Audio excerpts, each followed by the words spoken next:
कहाँ गए हैं आप?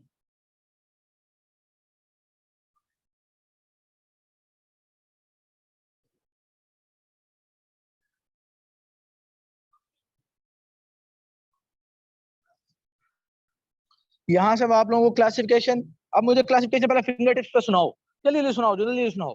1 मिनट लगाओ और मुझे क्लासिफिकेशन सारे सुनाओ। चलो जी, मैं बल्कि एक काम करने लगा हूँ कि अब मैं अगले 3-4 मिनट के अंदर अंदर सारी क्लासिफिकेशन अगेन बोलने लगा हूँ। और जिस बच्चे को ये याद हो गई वो इतना समझ ले तो उसको एक हद तक लिपिड्स पता चल गए, उसको 20% लिपिड्स मेरी अगली 4 मिनट 5 मिनट की कहानी से पता चल गए। ठीक है, चलो जी। सबसे पहले simple lipids, complex lipid, drive lipids. ठीक है, अच्छा simple lipids, fats and oils. ठीक है, अ, अ, अ, और दूसरी उसकी category fat oil. Simple lipid की पहले दो कैटेगरी, फैट ऑयल और वैक्स। अब फैट ऑयल को डिफरेंशिएट कर लें। चलो जी, अ, ये वही सिंपल ट्राइसल्ग्लिसरॉल है, लेकिन ये है कि फैट्स के अंदर saturated fatty acid, so solid at room temperature. Oils वही फैट है triacylglycerol, but with unsaturated fatty acid, so oil at room temperature. ठीक है, अच्छा अब वैक्सेस की बात कर लें। इसके अंदर अल्कोहल ग्लिसरॉल नहीं है, कोई और अल्कोहल है, हाई मॉलिक्यूलर वेट कोई अल्कोहल है, और इसके अंदर आमतौर पर फैटी एसिड भी हाई कार्बन नंबर्स वाले होते हैं। Now coming to second category, complex lipids. सबसे पहले तीनों नाम बोलो। ग्लाइकोलिपिड्स, ठीक है, ग्लाइकोलिपिड्स, फिर दूसरा नाम गैंग्लियोसाइड्स, तीसरा नाम फास्फोलिपिड्स। तीन तो सबसे पहले मेन कैटेगरीज। अब सबसे पहले जो फास्फोलिपिड्स हैं उसकी फिर आगे दो क्लासेस हैं, ग्लिसरोफास्फोलिपिड और स्फिंगोफास्फोलिपिड्स। इसका मतलब है इस क्लास में से एक के पास स्फिंगोसिन है, एक के पास ग्लिसरॉल है, बस ये फर्क है। स्फिंगोसिन की मिसाल ये है स्फिंगोमाइलिन, जो हमने अपने श्वान सेल्स में पढ़ा, हमने पढ़ा कि इंसुलेटर के तौर पर एक्ट करती है और ये वो। ठीक है, ये स्फिंगोसिन भी सेल मेम्ब्रेन पर मौजूद होती हैं, ग्लिसरोफास्फोलिपिड्स वगैरह भी सेल मेम्ब्रेन पर मौजूद होते हैं। अच्छा, स्फिंगोफास्फोलिपिड्स के बारे में सिर्फ स्फिंगोमाइलिन को याद रखना है। और उसके अंदर क्या है, उसके अंदर क्या है, अगर मैं आपसे मजीद स्फिंगोफास्फोलिपिड्स की मजीद कोई बात पूछूं तो आप लोग मजीद उसमें क्या बताओगे मुझे कि उसके अंदर बस ग्लिसरॉल नहीं है, बाकी सारी चीजें वही हैं। उसके अंदर भी नाइट्रोजनस बेस है, इसके अंदर भी नाइट्रोजनस बेस है, उधर भी फैटी एसिड है, यहाँ पे फैटी एसिड है, उधर भी, उधर उधर इधर का क्या मतलब है? ग्लिसरोफास्फोलिपिड और स्फिंगोफास्फोलिपिड, उन दोनों की बात हो रही है कि उनमें भी सब कुछ वही है, सिर्फ ये कि स्फिंगोसिन की जगह पर इधर ग्लिसरोफास्फोलिपिड में क्या ग्लिसरॉल है। चलो जी, अब स्फिंगोफास्फोलिपिड्स के अंदर एक ही बात याद रखनी है, स्फिंगोमाइलिन है वहां पर, इसके अलावा और उसकी कोई सब डिवीजन कोई और ज्यादा कुछ नहीं। ठीक है, यहाँ पे ग्लिसरोफास्फोलिपिड्स के अंदर मैंने बहुत कुछ बताया आपको। फास्फेटिडिक एसिड, सिंप्लेक्स फास्फो, उसका नाम का फास्फोलिपिड, फिर लेसिथिन जिसके अंदर फास्फेटिडिक एसिड के साथ लेसिथिन वो कोलिन लग गया, सेफेलिन जिसके अंदर फास्फेटिडिक एसिड के साथ इथेनोलामाइन लग गया, प्लाज्मेलोजिन जिसके अंदर आपका उसका नाम क्या है, ठीक है, उसके अंदर क्या आ गया आपका विनाइल ईथर आ गया। ठीक है, फिर उसका नाम क्या है आपका टिश्यू एक्टिवेटिंग फैक्टर भी इसी में आ जाता है। फिर आपका उसका नाम क्या है जो कार्डियोलिपिन जिसके अंदर क्या है दो फास्फेटिडिक एसिड्स के दरमियान में ग्लिसरॉल लगी होती है और उसका नाम क्या है डाई फास्फेटिडाइल ग्लिसरॉल। ये सब क्या थे, ये सब के सब ग्लिसरोफास्फोलिपिड थे। स्फिंगोफास्फोलिपिड के अंदर सिर्फ हमने स्फिंगोमाइलिन को देखा। ठीक है, अच्छा जी, अब बात आ गई आपकी मजीद दो कैटेगरीज की। ठीक है, ग्लाइकोलिपिड और ठीक है ना, ग्लाइकोलिपिड्स के अंदर हमने क्या कहा कि सिरामाइड शुगर, ये इसकी डेफिनेशन होगी सिरामाइड शुगर। अब हम उसमें मजीद क्या कहते हैं, सिरामाइड शुगर, और सिरामाइड का हमने क्या बताया कि स्फिंगोसिन, और स्फिंगोसिन के साथ क्या फैटी एसिड, वो होता है सिरामाइड। ठीक है, और उसके साथ जब एक शुगर आके लगती है तो हम उसको कहते हैं सेरिब्रोसाइड, जो कि आपका ग्लैक्टोज वाला भी हो सकता है, ग्लूकोज वाला भी हो सकता है। जो ग्लैक्टोज वाला है वो न्यूरल टिश्यूज के अंदर बहुत ज्यादा पाया जाता है। ठीक है, और जो दूसरा ग्लूकोज वाला है वो नॉन न्यूरल टिश्यूज में पाया जाता है। तो अब हमें इसमें से सेरिब्रोसाइड का पता लग गया। ठीक है, कि एक शुगर का सिर्फ एक ही मॉलिक्यूल अटैच हो, अटैच कहाँ पे होता है, वो पहले कार्बन के हाइड्रोक्साइड ग्रुप पे, टर्मिनल अल्कोहल पे। ठीक है, किसका टर्मिनल अल्कोहल, स्फिंगोसिन का, ऑब्वियसली शुगर का। ठीक है, अच्छा जी, फिर उसका नाम क्या, फिर हमने पढ़ा कि अगर ग्लाइकोलिपिड के अंदर हम न्यूरामिनिक एसिड अटैच कर दें तो ये गैंग्लियोसाइड बन जाता है। इन दोनों में किस चीज का फर्क है, सिर्फ कि यहाँ पर क्या है, यहाँ पे क्या है, यहाँ पे न्यूरामिनिक एसिड है, ऊपर न्यूरामिनिक एसिड नहीं, बस। अब एक और बात, यहाँ तक वही बातें थी जो मैंने प्रीवियस भी अगेन बताई हैं। अब मैं मजीद एक बात अगेन करने लगा हूँ, वो ये, यहाँ पे हमने देखा कि शुगर स्फिंगोसिन भी हो सकती है, और कौन सी हो सकती है, और हमने कौन सी देखी, ग्लिसरॉल और स्फिंगोसिन। यहाँ पे बताओ शुगर कौन कौन सी हो सकती है। यहाँ पे है ही सिर्फ स्फिंगोसिन, यहाँ पे कौन सी, यहाँ पे है ही सिर्फ स्फिंगोसिन, यानी कि यहाँ पे भी स्फिंगोसिन, यहाँ पे भी स्फिंगोसिन, यहाँ पे स्फिंगोसिन या ग्लिसरॉल, ठीक है। अच्छा, और यहाँ पे हमने क्या देखा, यहाँ पे भी ग्लिसरॉल नहीं है, यहाँ पे अलबत्ता फैट और ऑयल दोनों के अंदर ग्लिसरॉल है। तो अब आपको बड़ी क्लैरिटी से पता चल गया कि किसमें ग्लिसरॉल है, किसमें नहीं ग्लिसरॉल। इसी वजह से हम ग्लाइकोलिपिड्स को ग्लाइकोस्फिंगोलिपिड्स कहते हैं। क्यों? क्योंकि इसके अंदर शुगर ही कौन सी होती है, स्फिंगोसिन वाली। चलो जी, अब मुझे एक तरह से तसल्ली हो गई है कि अब आप लोगों को क्लासिफिकेशन और बड़ी एक मेंटल क्लैरिटी से पता चल गया, ठीक है। अच्छा, जो ड्राइव लिपिड्स होते हैं वो उनको हम कहते हैं प्रिकर्सर लिपिड्स या फिर ड्राइव लिपिड्स। प्रिकर्सर का यह मतलब है कि अगर कि इनको बनाने वाले वो हैं, मसलन फैटी एसिड वगैरह, ग्लिसरॉल वगैरह, स्फिंगोसिन वगैरह, ये देख रहे हो, फैटी एसिड, स्टिरोल, स्फिंगोसिन वगैरह, ठीक है। वो कौन है, वो यानी कि डिराइव्ड या प्रिकर्सर लिपिड्स, ठीक है। अच्छा, फिर मजीद यानी कि हम उनको प्रिकर्सर भी कह सकते हैं। प्रिकर्सर का मतलब ये है कि इन्होंने उनसे बनना है, या फिर हम ऐसे भी कह सकते हैं कि वो जो है ये वाले जो वो डिराइव इनसे होते हैं, मतलब इनको अगर तोड़ा जाए तो ये बनते हैं। ऐसा भी तो हो सकता है ना कि बनते उनसे हैं, ठीक है, तो उनको तोड़ा जाए तो बनते भी, मतलब ये कि ये जो है ना ये इन्हीं से बनते या टूटते हैं, बस इतनी सी बात, ठीक है। इसलिए मेरे ख्याल से अब अच्छा हो गया आप लोगों का, ठीक है। अब जरा आगे आ जाए, यहाँ से आप लोगों को फैटी एसिड वगैरह का भी अच्छा पता चल गया।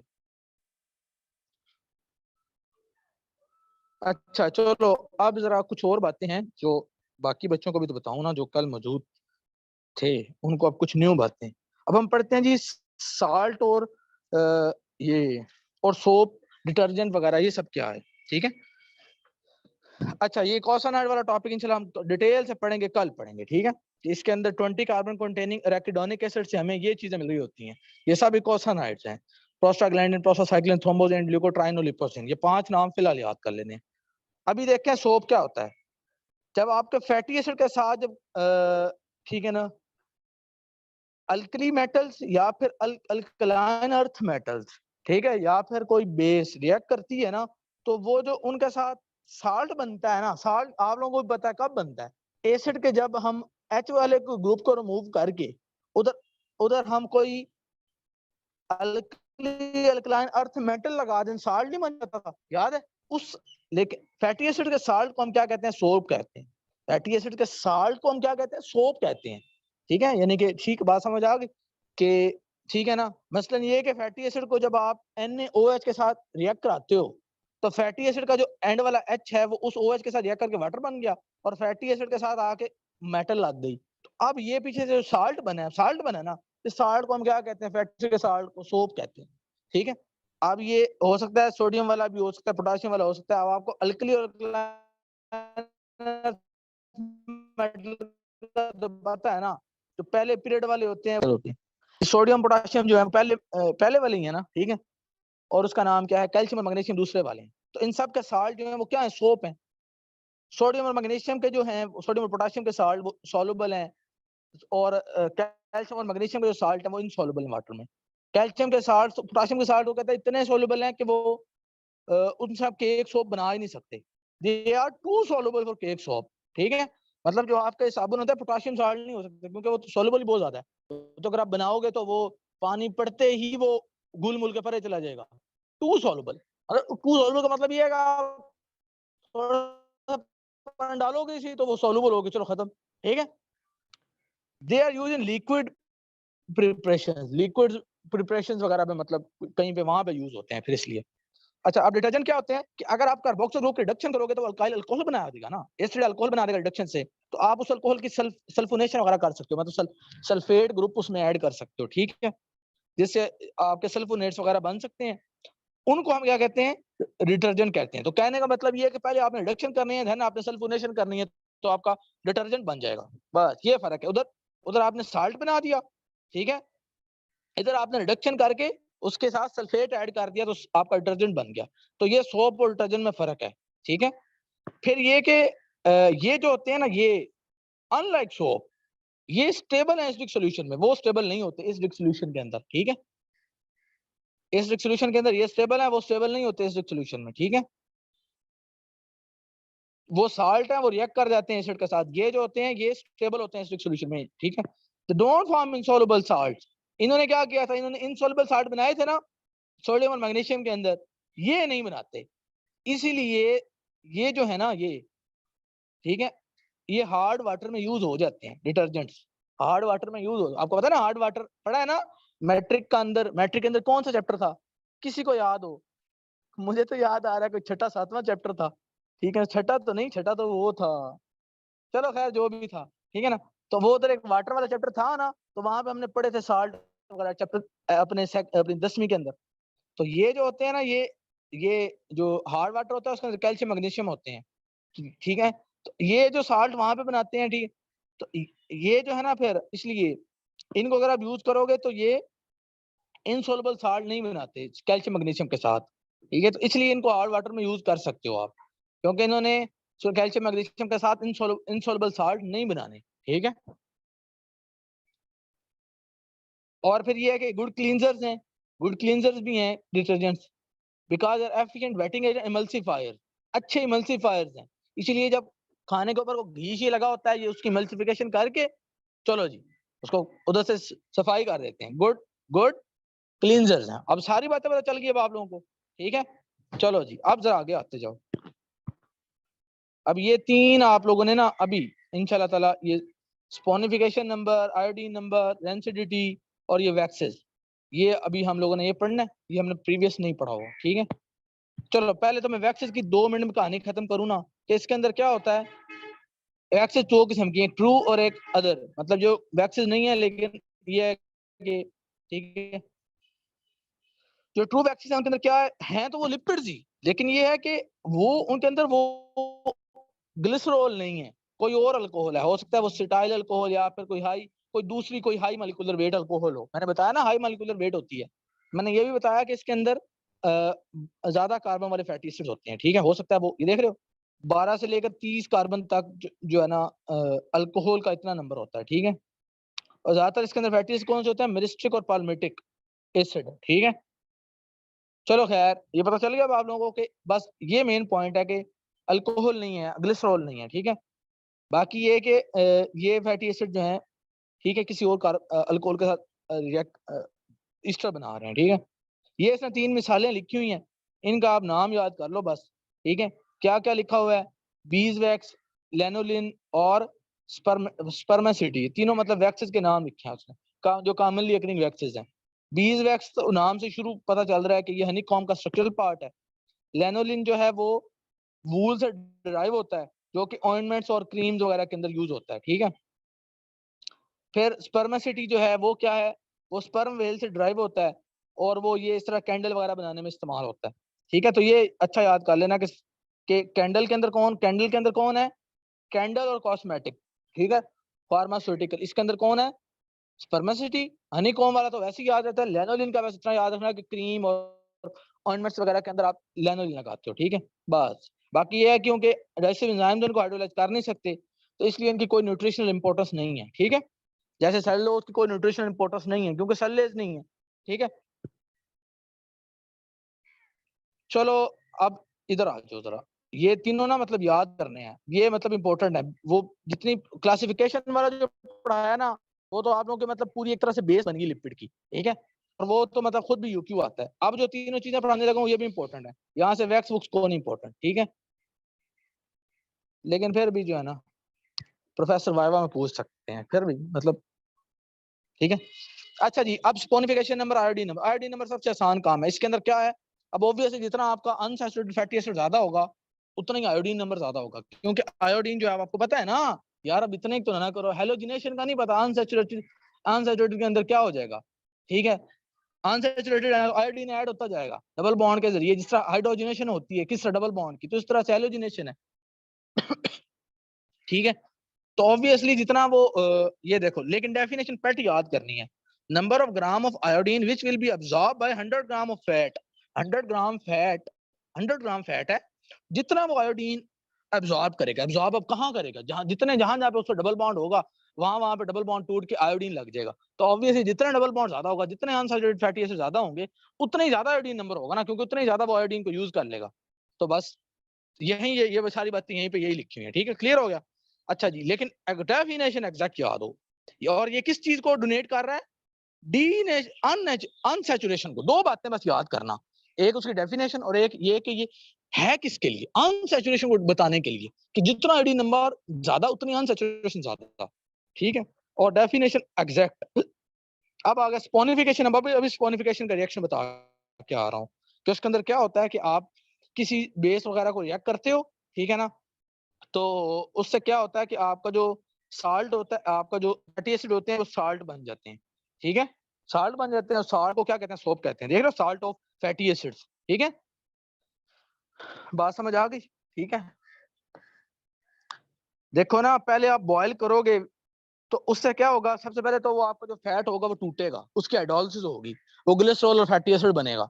फिर ये होगा कि आपका जो फैटी एसिड है वो फिर उस मेटल के साथ रिएक्ट कर जाएगा और वो बना देगा अपना साल्ट। इस तरह से सोप बनता है। अब यही यही इसकी डेफिनेशन है स्पोनिफिकेशन नंबर की। अब समझने की कोशिश करना। Number of milligram of KOH required to neutralize fatty acid liberated from 1 gram of fat. 1 gram. अब आराम से हर बच्चा सुने, कोई मसले की बात नहीं। 1 ग्राम फैट से जितने भी फैटी एसिड निकलेंगे, ठीक है, उनको न्यूट्रलाइज करने के लिए कितने मिलीग्राम KOH यूज होगा, बस ये है स्पोनिफिकेशन नंबर। अब आराम से अगेन सुनो, देखो मेरी बात सुनो। 1 ग्राम फैट है ना, तो उसके अंदर फैटी एसिड तो होंगे ना फैट के अंदर। ठीक है, न्यूट्रलाइज करने का क्या मतलब है? न्यूट्रलाइज करने का वही मतलब है कि जिसको आप, उसका नाम क्या है, ठीक है ना, देखो फैटी एसिड निकलता है ना, तो fatty acid basically C double bond O negative form में चला जाता है, पता है ना। C O कार्बोक्सिल ग्रुप, वो कार्बोक्सिलेट आयन बन जाता है। अब उसके साथ जब उसको न्यूट्रलाइज करने का मतलब ये है कि उसके साथ आप मेटल आके लग जाए तो न्यूट्रलाइज नहीं हो जाएगा, नेगेटिव बजाय साल्ट बन जाएगा। साल्ट तो न्यूट्रल होता है ना, पता है ना। तो वही वो बात कह रहा है कि बेसिकली यानी कि कहने का मतलब ये है कि 1 ग्राम के 1 ग्राम फैट से कितने फैटी एसिड निकले हैं जिनको साल्ट बनाने के लिए कितना आपको मिलीग्राम ऑफ KOH चाहिए। आप मुझे बताओ, जितना ज्यादा मिलीग्राम ऑफ KOH चाहिए होगा, इसका क्या मतलब होगा? बताओ बताओ मुझे, खुद मतलब बताओ, पहले मुझे मतलब बताओ। इसका मतलब होगा कि आप जितना ज्यादा मिलीग्राम ऑफ, जैसे हमने यहाँ पे कहा कि कितना मिलीग्राम कितना आपका आयोडीन ज्यादा होगा उतनी अनसैचुरेशन ज्यादा होगी।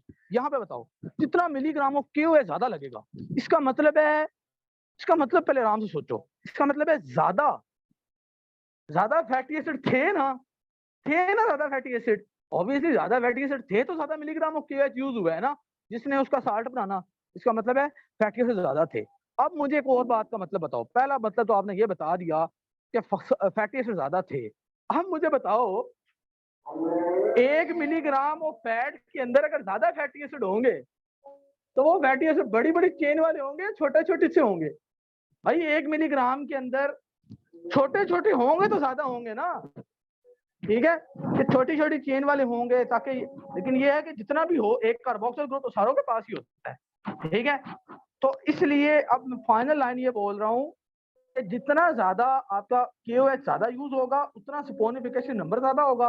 इसका मतलब है उतना ज्यादा फैटी एसिड है 1 ग्राम के अंदर। इसका मतलब ये है कि बहुत छोटी छोटी चेन वाले फैटी एसिड है। ठीक है, तो इसका मतलब ये है ज्यादा, मतलब 1 ग्राम में ज्यादा सारे फैटी एसिड आ गए ना, ज्यादा सारे आ गए 1 ग्राम के अंदर। इसका मतलब है फैटी एसिड छोटे छोटे हैं। ठीक है, नहीं तो बड़े बड़े होते हैं, उनका मॉलिक्यूलर वेट इतना ज्यादा होता तो वो तो 1 ग्राम के अंदर थोड़े से आते। तो जाहिर बात है कि अगर उस फैट के अंदर ज्यादा सारे बड़े बड़े मॉलिक्यूलर वेट वाले होते तो उसका उसका मिलीग्राम ऑफ KOH कम आता। तो इसलिए जिसका सैचुरेशन नंबर कम हो, ठीक है, तो उस फैट के अंदर वो जो फैटी एसिड होंगे जो, ठीक है ना, वो कौन से होंगे? वो बड़ी चेन्स वाले होंगे। और जिसका स्पोनिफिकेशन नंबर ज्यादा आएगा उसका उसके अंदर शॉर्टर चेन वाले फैटी एसिड ज्यादा होंगे उस फैट के अंदर। चलो जी, ये बातें भी अब आपको पता चल गई। यही वजह है कि यहाँ पे देखो, अब इसका आयोडीन नंबर ज्यादा है, इसका मतलब है इसके पास सैचुरेटेड अनसैचुरेटेड फैटी एसिड ज्यादा है। और जिसका स्पोनिफिकेशन नंबर ज्यादा है, जैसा कि बटर का, butter fat has relatively high sonification number, it rich in short chain fatty acid. तो इसके 1 ग्राम के अंदर ज्यादा सारे शॉर्ट चेन है ना, छोटे छोटे फैटी एसिड हैं, ठीक है, उनका मॉलिक्यूलर वेट कम है, तो 1 ग्राम के अंदर ज्यादा सारे आ जाएंगे, ठीक है, ज्यादा सारे फैटी एसिड आ जाएंगे। फिर जब आप उनकी उसकी स्पोनिफिकेशन करोगे मिलीग्राम क्यूएच से, ठीक है, तो वो ज्यादा सारा क्यूएच यूज हो जाएगा, तो इसका मतलब है ज्यादा सारे फैटी एसिड, ठीक है। अब रेंसिडिटी आ गया। अच्छा जी, रेंसिडिटी क्या है? ये बेसिकली ये है कि फैट आपका पड़ा हुआ हो ना, तो वो जनाबे वाला अनप्लेजेंट सा ऑर्डर और टेस्ट देने लग जाता है। जब वो मौजूद हो ना फैट, ठीक है, तो वो जनाबे वाला क्या करता है, अनप्लेजेंट सा ऑर्डर देता है, तो वो रेंसिडिटी उसको कहते हैं। अब इसकी 2 वजह हो सकती है, एक ये है कि ऑक्सीडेशन हो गई, और एक ये है कि हाइड्रोलाइसिस हो गई आपके फैट की, ठीक है। इसलिए इसके 2 हैं, ये बड़ा इंपॉर्टेंट है, आता है पेपर में। अच्छा, ऑक्सीडेशन कैसे होगी? और जब ऑक्सीडेशन होती है तो उससे होता ये है कि आपका मतलब फैट है ना, उसकी ऑक्सीडेशन हुई ना, उससे वो ये कहता है कि उससे शॉर्ट चेन एल्डिहाइड कीटोन बनते हैं, ठीक है। और आपको पता है एल्डिहाइड कीटोन का हमने एफएससी में पढ़ा हुआ है कि बड़ा ही उनका जो है ना वो ऑब्जेक्शनेबल यानी कि बुरा सा उनका टेस्ट और ऑर्डर होता है, ठीक है। तो ये बात होगी कि ऑक्सीडेशन से क्या हुआ है, आपके शॉर्ट चेन एल्डिहाइड और कीटोन बने, ठीक है। ये तो हमें पहली बात पता चल गई कि ठीक है। और इसके लिए क्या है कि इसके लिए आपका हवा में ऑक्सीजन होना जरूरी है, ऑब्वियसली यार, ऑक्सीजन जो आपकी ये हो रही है ऑक्सीडेशन, तो ऑक्सीडेशन तो ऑक्सीजन से ही होनी है ना, ठीक है। तो ये बात होगी, पहले हमें ये पता चल गई कि बस इतनी सी बात याद रखो कि ऑक्सीडेशन के अंदर एल्डिहाइड और कीटोन बन रहे हैं, जिनकी वजह से वो गंदा सा ऑर्डर या टेस्ट आ रहा है, ठीक है, एल्डिहाइड और कीटोन, बस और कुछ नहीं याद करने वाली बात। और ऑब्वियसली इसको अगर आपने प्रिवेंट करना है कि यार ऑक्सीडेशन से उस फैट की रेंसिडिटी ना हो जाए, तो अब आपके लिए जरूरी है कि फिर आप उसमें एंटीऑक्सीडेंट डालो, ऑब्वियसली, ठीक है, जो भी एंटीऑक्सीडेंट होते हैं, ठीक है, विटामिन ई वगैरह डालो, पढ़ा था ना हमने, वो एंटीऑक्सीडेंट होता है विटामिन ई, अल्फा टोकोफेरोल। अच्छा, अब दूसरी कैटेगरी है रेंसिडिटी की, दूसरी वजह हो सकती है हाइड्रोलिटिक टाइप ऑफ रेंसिडिटी। वो किस लिए होती है? वो स्लो हाइड्रोलिसिस होती है फैट्स की, which in case of fats like butter result in liberation of short chain fatty acid which have rancid odor and taste। मतलब आपके फैट की हाइड्रोलिसिस हो रही है जिससे शॉर्ट चेन जो है ना वो आपकी फैटी एसिड आ रहे हैं, यहाँ पे भी चेक करो, यहाँ पे भी शॉर्ट चेन है, यहाँ पे भी शॉर्ट चेन फैटी एसिड है। मतलब ये कि इसमें हाइड्रोलिसिस हुई है तो शॉर्ट चेन फैटी एसिड। बस मेरे नजर में अगर मैंने इस पूरे टॉपिक को याद रखना होता ना, तो मैं सिर्फ यहाँ पे याद रखता कि ऑक्सीडेशन के अंदर शॉर्ट चेन एल्डिहाइड कीटोन, यहाँ पे मैं इसको हाईलाइट करता कि शॉर्ट चेन फैटी एसिड, बस। कि हाइड्रोलिसिस मतलब 2 पॉइंट तो याद रखने ही थे ना, ऑक्सीडेशन में शॉर्ट चेन एल्डिहाइड कीटोन और हाइड्रोलिसिस में शॉर्ट चेन फैटी एसिड, बस। और फिर ये है कि हाइड्रोलिसिस आपकी तेज हो जाती है अगर आप उसमें बैक्टीरियल कंटेमिनेंट्स भी अगर ऐड हो गए ना, मतलब बैक्टीरिया वगैरह भी अगर वहां पे आ गए, तो उनकी वजह से वो थोड़ी तेज हो जाती है, क्योंकि बैक्टीरिया वगैरह जो है ना वो एंजाइम लाइपेजेस प्रोड्यूस करते हैं। आपको पता है लाइपेजेस ने क्या करना है, फैट की हाइड्रोलिसिस करनी, पता है ना। चलो जी, अब आप लोगों को ये सारी बातें पता चल गई, ठीक है। अब मैं देख लूं कि इस पूरे चैप्टर में से कोई ऐसा पॉइंट जो मैंने आप लोगों को ना बताया हो, वो सारी बच्चों वाली बातें, ये सारा बाब आप लोगों को क्लियर हो गया, सब मैंने बता दिया, ओमेगा वाली बातें पता लग गई, ठीक है। अब आप लोगों को सिस ट्रांस पता लग गया हर बच्चे को, ठीक है। अब आप लोगों को ये बातें तो आपको पता ही थी ना कि आपका ट्राइसल्ग्लिसरॉल क्या होता है, ठीक है। अब आप लोगों को वैक्सीन पता लग गया, आप लोगों को स्फिंगोसिन गैंग्लियोसाइड पता लगा, ये पॉइंट याद है, अटैचमेंट टू क्लोराटॉक्सिन, ठीक है, गैंग्लियोसाइड याद है, फास्फेटिडिक एसिड पता लग गया, स्फिंगोमाइलिन पता लग गया, ठीक है। ये बातें अगर किसी ने नहीं पढ़ी हुई तो बहुत आसान सी बातें हैं। फास्फोलाइपेसिस में फास्फोलाइपेज ए होता है, ठीक है, एक बी होता है, एक सी होता है, एक डी होता है, तो वो हर एक ने डिफरेंट जगह पे, तो डिफरेंट जगह पे ना अपना वो यानी कि उसको बॉन्ड क्लीवेज करनी होती है। फास्फोलाइपेज ए जो होता है वो लेसिथिन पर आकर एक्ट करता है, ए1 आके पहले फैटी एसिड को उतारेगा, और अगर ए2 होगा तो दूसरे फैटी एसिड को उतारेगा। लेकिन यहाँ पे याद रखना कि ठीक है ना, अब ये पॉइंट मैं बार बार बता रहा हूँ कि अगर ए1 ने पूरा लेसिथिन पढ़ा होगा, पूरा लेसिथिन पढ़ा होगा, उस पर अगर ए1 आएगा तो एक्ट करेगा, अगर ए2 आके एक्ट करेगा तो यहाँ पे आके एक्ट करेगा। लेकिन सपोज इन दोनों में से कोई किसी एक ने एक्ट कर लिया, समझ लो ए1 आया उसने ये उतार दिया, अब अब वो जो अब जो फास्फोलाइपेज बी है ना वो आके इस पर एक्ट करेगा, फिर A2 नहीं यहाँ पे एक्ट कर सकता। अगर जब दूसरा फैटी एसिड उतारना है तो वो B ने आगे उतारना है। हाँ, पहला जो उतारना है वो चाहे A1 आए चाहे A2 आए। A2 आया तो उसने ये उतार देना है, B ने फिर ये उतार देना है। अगर A1 ने ये उतार दिया तो फिर B ने ये उतारना है। ठीक है, C ने आके यहाँ से कट करना है, D ने यहाँ से कट करना है। ठीक है, फॉस्फोलिपिड्स को पता चल गया। जब एक फैटी एसिड उतर जाता है ना, एक फैटी एसिड, ठीक है, लेसिथिन में से एक फैटी एसिड उतर गया, मतलब A1 या A2 ने जब एक्ट किया, तो वो जो स्ट्रक्चर बनती है उसको हम कहते हैं लाइजोलेसिथिन। लाइजोलेसिथिन, उस वो लाइजोलेसिथिन जो होता है ना, वो हीमोलाइसिस करता है एरिथ्रोसाइट्स की। और वो वाला फास्फोलिपिड ए जो है ना, देखो ना, ए है ना, ठीक है, फास्फोलिपिड ए स्नेक वेनम में यही मौजूद होता है। तो स्नेक के वेनम में जब फास्फोलिपिड ए होता है तो वो आके करता क्या है, बताओ बताओ बताओ। वो आपके जो आरबीसी की मेम्ब्रेन पर, आरबीसी की मेम्ब्रेन पर जो फास्फोलिपिड्स नहीं है, ठीक है, वो क्या करेगा, स्नेक वेनम है ना, तो आपके ब्लड में पहले तो वेनम आएगा। ठीक है, आपके ब्लड में आ गया वो वेनम, जिसके अंदर क्या है, क्या फास्फोलिपिड ए है। तो उसने आगे करना क्या है, उसने आपके आपके ब्लड के अंदर सबसे ज्यादा मेजर क्या चीज होती है, आरबीसी होते हैं आपके ब्लड में सबसे ज्यादा। तो उसने आके आरबीसी की मेम्ब्रेन पे फास्फोलिपिड्स होते हैं, उसने आके सबसे पहले, ठीक है ना, उसने आके फैटी से उतारते जाना है और आपका जो है ना वो क्या नाम है, लेसिथिन को तोड़ते जाना है। ठीक है, आपका लेसिथिन मेम्ब्रेन में सबसे ज्यादा होता है, सेल मेम्ब्रेन में। ठीक है, तो वो तोड़ता जाएगा। ठीक है, तो लाइजोलेसिथिन बनता जाएगा। ठीक है, तो इस तरह से वो आपका आरबीसी की मेम्ब्रेन रप्चर होती जाएगी। ठीक है, तो इस तरह से आपके जो एरिथ्रोसाइट्स का क्या होता जाएगा, हिमोलिसिस होता जाएगा। फिर लेसिथिन के बारे में मजीद एक याद रखें कि अगर ये दोनों फैटी एसिड जो हैं अटैच, ये सारा लेसिथिन है, अगर ये दोनों हुए पाल्मिटिक एसिड, पाल्मिटिक एसिड यानी कि कार्बन नंबर 16 वाला हुआ आपका, पाल्मिटिक एसिड हुआ। ठीक है, तो तो फिर आप इसको कहोगे डाई पाल्मेटॉइल लेसिथिन, जो कि आपके सरफेक्टेंट में होता है, जो कि सरफेक्टेंशन रिड्यूस करता है। ठीक है, और आप एमनियोटिक फ्लूइड के अंदर जो होता है ना, बच्चे के फ्लूइड के अंदर, अगर तो लेसिथिन रेशो स्फिंगोमाइलिन ज्यादा होना, तो इसका मतलब लेसिथिन आपकी बॉडी में काफी सारा है। ठीक है, तो उससे आप कह सकते हो कि इसका लंग ठीक जा रहा है। ठीक है, तो ये यानी कि एक तरीका होता है बच्चे का लंग्स का लेवल चेक करने में कि लंग्स ठीक है इसका, क्योंकि लेसिथिन ज्यादा तो ऑब्वियसली पे सरफेक्टेंट काफी सारा होगा ना, तो सरफेक्टेंट के होने से मतलब ये होता है कि लंग सही काम करेंगे। मतलब कहने का मतलब ये, हम चेक करते हैं कि इसके लंग इनफ सरफेक्टेंट बन गया कि नहीं बन गया, उसके एमनियोटिक फ्लूइड को इंजेक्शन लगा के ना चेक करते हैं, उसका एनालिसिस करके कि इसमें इसमें अब लेसिथिन कितना बन गया। ठीक है, तो पहले बेसिकली उसमें स्फिंगोमाइलिन काफी सारा बन रहा होता है, लेकिन जब लंग्स डेवलप होना शुरू हो जाते हैं ना, तो उससे फिर लेसिथिन, क्योंकि ठीक है, फिर लेसिथिन आता है, तो इसलिए जब आप उसका लेसिथिन का लेवल ज्यादा हो जाएगा, इसका मतलब इसके लंग्स अच्छे सारे डेवलप हो गए। ठीक है, इसमें इनफ सर्फेक्टेंट प्रोड्यूस हो गया। बाकी ये सारी बातें आप लोगों को पता है। ठीक है, बस सेफेलिन का याद रखना कि ये क्लॉटिंग और ब्लड में भी इसका रोल है। और इतना याद रखना, प्लाज्मेलोजिन जो है वो क्या है। अच्छा, एक और पॉइंट याद रखना, प्लाज्मेलोजिन के अंदर ये जो रेजिड्यू है, ये वाला, ये क्या है, ये अनसैचुरेटेड है। प्लेटलेट एक्टिवेटिंग फैक्टर के अंदर जो रेजिड्यू होता है ना, ये सैचुरेटेड होता है, ये बड़ा मेजर पॉइंट है।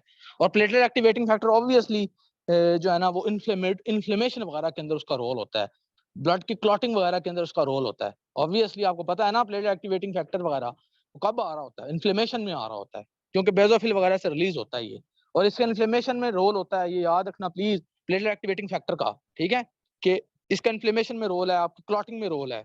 और इतना याद रखना कि इसमें जो रेजिड्यू है ना, ये वाला, ये सैचुरेटेड है। प्लाज्मेल जिनमें तो उसने दिखाया ना कि उसमें अनसैचुरेटेड है, लेकिन इसमें कौन सा होता है, सैचुरेटेड होता है। ठीक है, फिर ये याद रखना कार्डियोलिपिन जो माइटोकॉन्ड्रिया में होता है।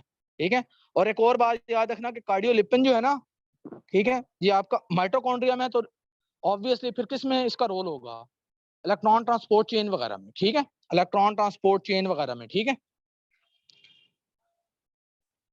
और सेफेलिन जो है वो आपके ब्रेन टिश्यूज में काफी सारे होते हैं। ठीक है, आपके ब्रेन के टिश्यू में। ठीक है, फिर एक चीज होती है उसकी एंटीजेनिक प्रॉपर्टी काफी सारी होती है, वो कार्डियोलिपिन है आपका, इसकी काफी सारी एंटीजेनिक प्रॉपर्टी होती है, एंटीजेनिक।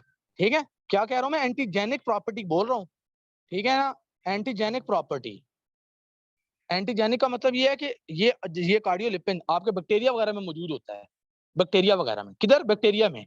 यूकेरियोट्स में तो सिर्फ माइटोकॉन्ड्रिया में होता है ना, लेकिन ये बैक्टीरिया में भी होता है। तो जब क्या होता है कि जब आपका वो बैक्टीरिया आता है ना जिसमें कार्डियोलिपिन होता है, तो चूंकि वो एंटीजन के तौर पर एक्ट करता है, ठीक है, बात समझ आई, एंटीजन के तौर पर एक्ट करेगा तो हमारी बॉडी में उसके लिए एंटीबॉडीज बनना शुरू हो जाती है। मजा आया पॉइंट का? हमने कहा था ना बैक्टीरिया वगैरह के अंदर एंटीजन होता है, तो कार्डियोलिपिन एक्ट कर रहा होता है, ठीक है। बाकी स्टेरॉइड्स का मैंने बता दिया। स्टेरॉइड का याद रखें कि नॉन स्पॉनिफिएबल रिफ्लेक्शन होती है, नॉन स्पॉनिफिएबल यानी कि ये स्पॉनिफाई नहीं होते। एक क्लास होती है जिसके अंदर आपके स्पॉनि जो जिन लिपिड की स्पॉनिफिकेशन हो सकती है, जिनकी नहीं हो सकती। तो ये जो स्टेरॉइड्स हैं ये सारे नॉन स्पॉनिफिएबल होते हैं, ठीक है, इनकी स्पॉनिफिकेशन नहीं हो सकती। बाकी आप जो है ना, आप लोगों को काफी सारे समझ आ गई है, ठीक है। अब कोशिश करना कि यहाँ से डॉली कॉल को प्लीज याद रखना, ठीक है। अब ये अब आप लोगों का यहाँ से चैप्टर एंड हो गया। अब मैं कल से इंशाल्लाह ताला यहाँ से नहीं बताने वाला कुछ भी, ठीक है। अब रुक जाओ जरा। वैसे तो मुझे पता है कि आप लोग सैचुरेट हो गए, तो इसलिए मेरा ख्याल है मुझे बस कर देनी चाहिए, है ना। बाकी कल बताना चाहिए, ऐसे फिर आप लोग जो है ना। चलो जी, अब मैं चाहता हूँ कि आप लोग जो है ना, चलो बस रिकॉर्डिंग रोक दो, रिकॉर्डिंग रोक दो, ठीक है। चलो जी, मुझे उम्मीद है इंशाल्लाह और कोई नहीं ना, और कोई